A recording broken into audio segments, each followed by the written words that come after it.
Video பார்க்கலாம். பாய். இதுதான் அந்த மொமெண்ட்டு. 2 வருஷத்துக்கு அப்புறம் ஃபர்ஸ்ட் டைம் கடல் மண்ணில் இவங்க இறங்குறாங்க. முதல் தடவையா கடல் மண்ணை தொடுது. ஒரு நிமிஷம் கவனிச்சிங்களா? அப்படியே பாஸ் ஆயிடுச்சு. விட்டோன்னே எதுவுமே நவரல, மூவ் பண்ணல.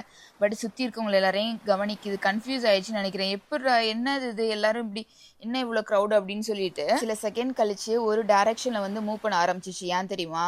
அதுக்கு ஆல்ரெடி செட் ஆயிருக்கு. நேச்சர் இந்த வேலை தான் நீ போகணும் அப்படின்னு செட் ஆயிருக்கு போல. அதனால அதுக்கு நிறைய பல ஆயிரக்கணக்கான இன்ஸ்டிங்ஸ் அதுக்கு இருக்குவாங்க ஆமைங்களுக்கு. அதுங்க இதை தான் சாப்பிடணும், பச்சை கலராக தான் இருக்க தான் சாப்பிடணும், இது நம்மளுக்கு டேஞ்சர் எல்லாமே ஆமைங்களுக்கு தெரியுமா. கடல் தண்ணியை கேட்டால் அவளுக்கு அவ்வளோ ஹாப்பியாக இருக்குமா. கடல் தண்ணி எந்த சைடு இருக்கோ அந்த சவுண்டை கேட்டால் அது பாட்டு போயிடுமா. அப்புறம் நினச்சிக்காதீங்க இந்த ஒரு ஆமை விட தான் இப்போ ரிலீஸ் பண்ணுறாங்கன்னு சொல்லிட்டு.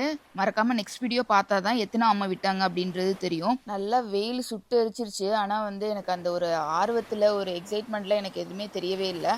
ஹேட் எடுத்துகிட்டு வரல, கிளாஸ் எடுத்துகிட்டு வரல. இங்கே இருக்கவங்களுக்கு ரொம்ப பிடிக்கும்ல வெயில் இருக்கிறதுனால. அவங்களுக்கு எதுவுமே தெரியல. அதுவும் எனக்கு ரொம்ப ஆர்வமாக இருந்தது. அந்த ஆமை அந்த சைடாகவே போயிட்டு இருந்தது. மேபி அந்த சைடு நிறைய குட்டீஸ் இருந்தாங்க. அதனால ஒரு குழந்தைங்க சைடே போயிருந்தேன் நினைக்கிறேன். இந்த சைடுலாம் பெரியவங்க இருந்தாலும் சரி வரவே இல்லைங்க. இந்த சைடு குட்டீஸே இல்லை.